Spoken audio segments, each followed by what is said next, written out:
E46 M3 came with two types of transmissions.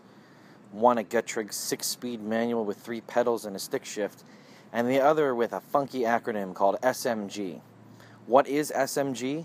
What can it do for you? Is it a manual? We're going to talk about that and more right now.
First thing that most people don't understand how to do is to start the SMG transmission. It's actually a quite simple process, and it allows you only one real way to do it. The vehicle must be in neutral, like all manuals would be, or have the clutch pushed in. But in this case, since we don't have a clutch pedal, the vehicle needs to see neutral. And neutral in this is it's kind of like the neutral in an auto, we'll say, but it works in a completely different way, and we're going to show how and why. But what you need to do is you need to have it in the central position, in the neutral position, and I'll show a picture of what the shift pattern looks like for SMG up in the corner, and I'll go ahead and show a picture of what the screen looks like here in a moment. And put your foot on the brake, turn the key further, and it fires up.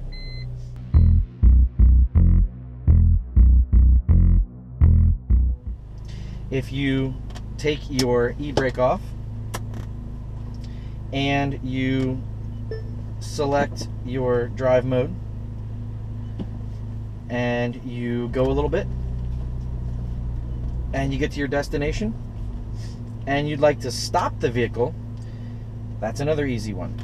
You pull the e-brake handle, leave the car in gear, shut her off. Once the vehicle is shut off, you simply tilt this knob to neutral. It locks it in place, and it is locked in first gear.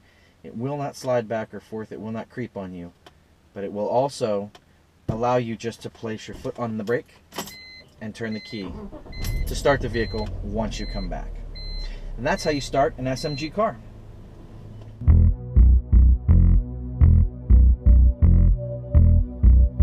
SMG has technically 11 different drive modes, and those drive modes are characteristic of the different types of driving that you can do and how you want the transmission to work for you.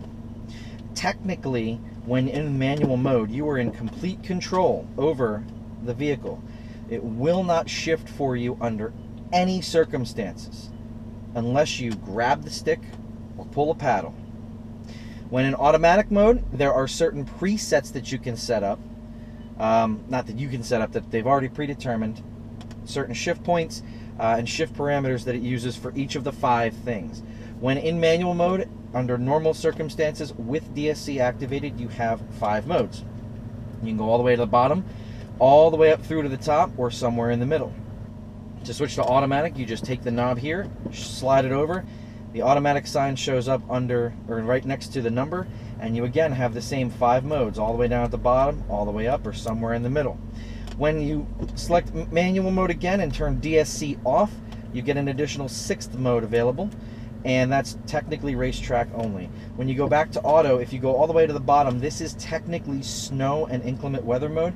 The vehicle will always start in 2nd gear unless you go back to manual mode and put it in place.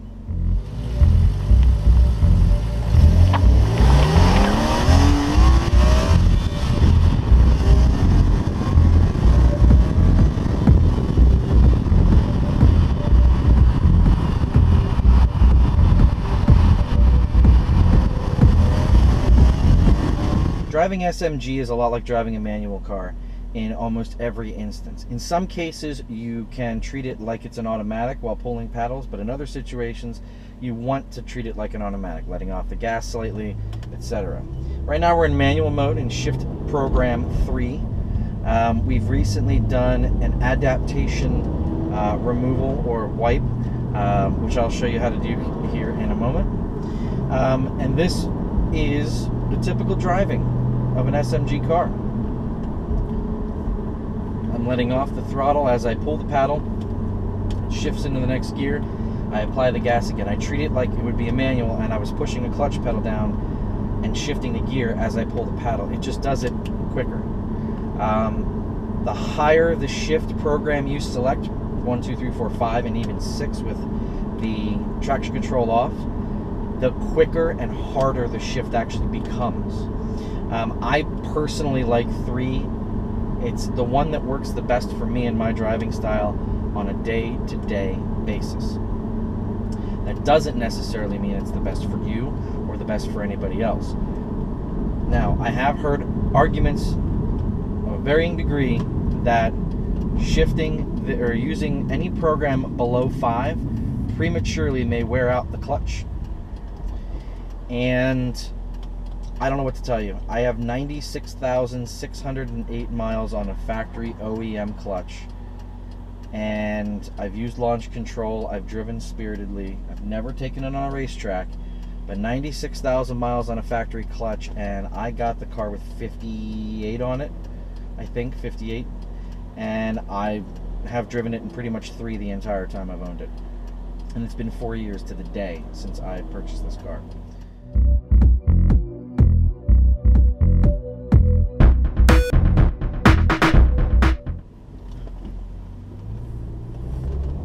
While driving in auto, you can see that the vehicle handles just as it normally would. It shifts smoothly.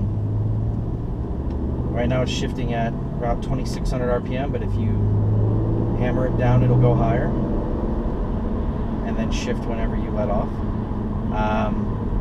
It's a great compromise. It's not something I would buy the car for. I didn't buy the car thinking, oh, it's got an auto mode, it's great. I bought the car because I wanted to see what paddle shift was all about, and not a Tiptronic with paddles. I wanted to see what an actual manual using paddle shifters was all about. And I gotta say, I like it. It's not terrible. If I had the option to do it again, I might wait for a manual car, one that has OEM nav, heated seats, and everything else. I passed up on a lot of different things by going this route, but it's not something that I'm upset that I purchased.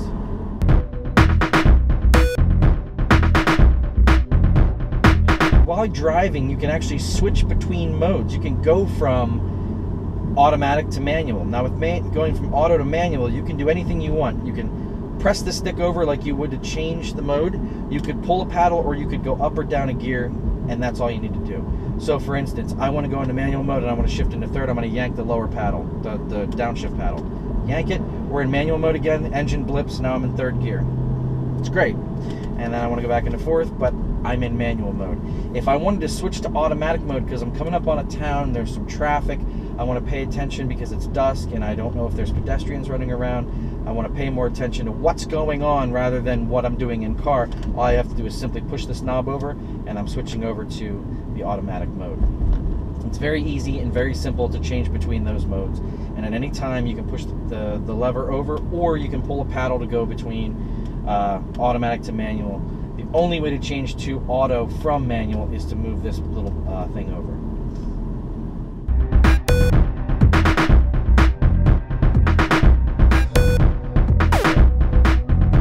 any manual car and any car that has a clutch that you can actuate on and off, you will end up having an issue with hill starts if you're not clear about how to work them.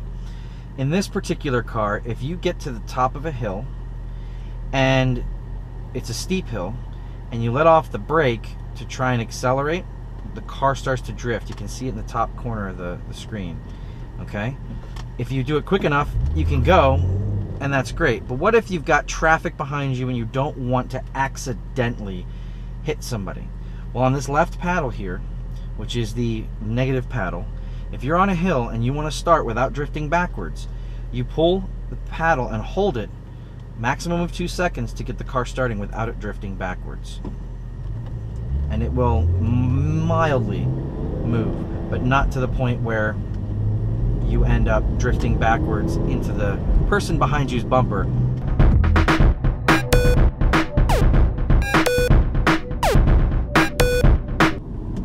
Now there's two ideas or trains of thought about driving this vehicle and slowing down to a stop. You can do it two ways. The first way is you can actually let the car do its job. And if we come up to a light here where we're going to stop, I'm going to let the car stop itself. I'm going to use the brakes, but I'm going to let the car figure it out and change gears when it feels appropriate.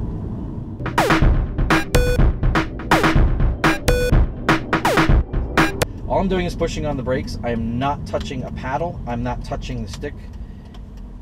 When I come to a complete stop, the car is shifted into first. So now I'm ready to start driving from a dead stop. If I wanted to start in second in inclement weather, I would just pull the paddle or grab this gear knob and go to the next gear, and I could start from a dead stop in second, but I prefer using the stop from first.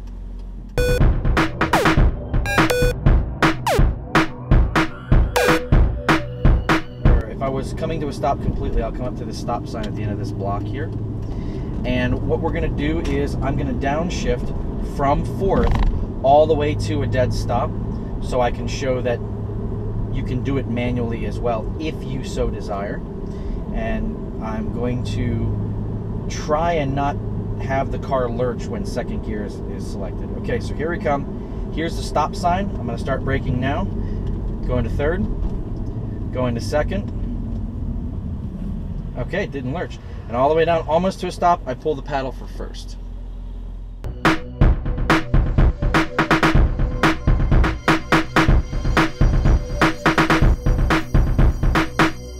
There's two ways that you can drive this car in terms of shifting gears, and we're going to do it over here so I can give you guys the best possible example so you'll understand. You're going to have to take my word for it that that's what I'm actually doing, but we'll try it. Okay, so I'm at a stop sign now. I'm going to turn, and we're in first gear. Now, I'm not going to lift on the gas pedal. Not lifting. Okay? So no lift. And it shifts just fine. It is the way some people do it. I personally prefer lifting when I go into a gear, so third to fourth. I think it's a little bit smoother, personally.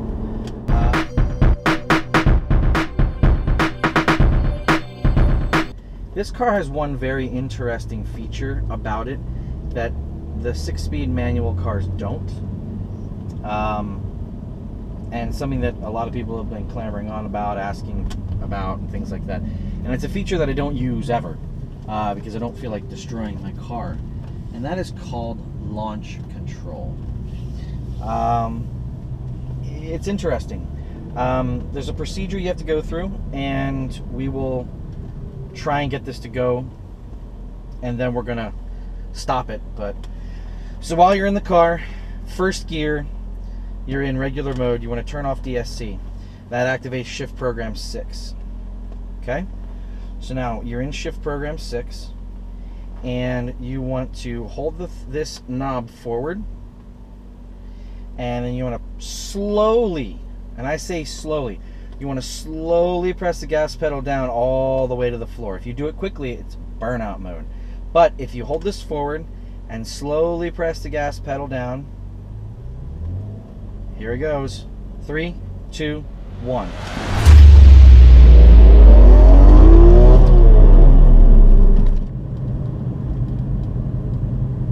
So that, my friends, is the second tour of SMG. I wanted to give a little bit more explanation on how things worked. I wanted to give you guys a little bit more information on what the system was, how it worked, and how to use it appropriately. And hopefully we've cleared up some of the questions. Hopefully we've demonstrated some of the things that you can do with the system, and hopefully you've learned to appreciate the technology for what it is, not for what it isn't. Thanks again for watching, YouTube. Have a great day.